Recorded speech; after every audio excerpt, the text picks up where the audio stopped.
Ayan, alisin natin itong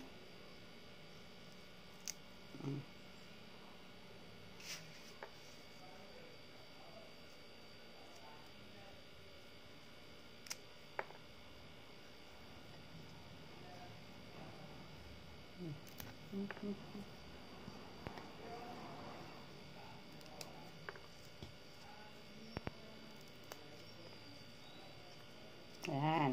Then, hugasan po natin ang ating ternate. Guys, nahugasan ko na po siya. So, ilagay natin siya dito sa baso. Ayan. Then, lagyan natin ng nagpakulo na po ako ng tubig. So, kunin natin.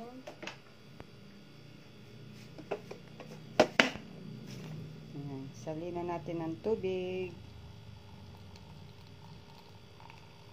Lagyan natin kutsara.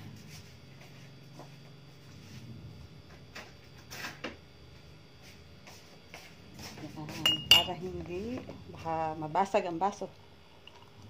Ayan guys.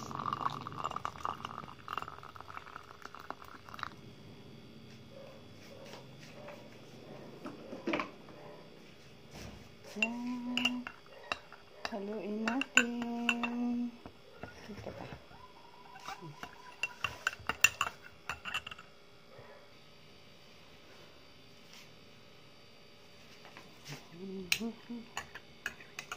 Yan, blue ternate.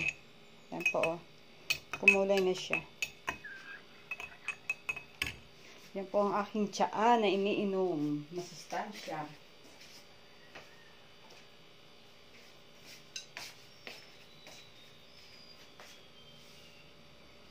Yan. Lagyan po natin siya ng honey. Kita ba? Ayan, honey.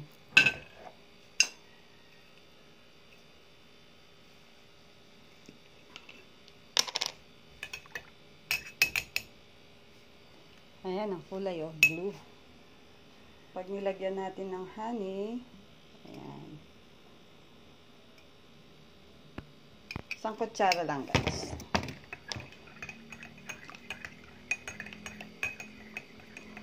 Ayan. Ito nyo guys, na iba kulay. Naging violet siya. Okay guys, ayan na po ang ating ternate na aking iinumin. Yan ang aking tsaa. Yung bulaklak po niya nakakain din. Pwede natin pagkainom ng tsaa, pwede na rin natin kainin. Okay guys, yan.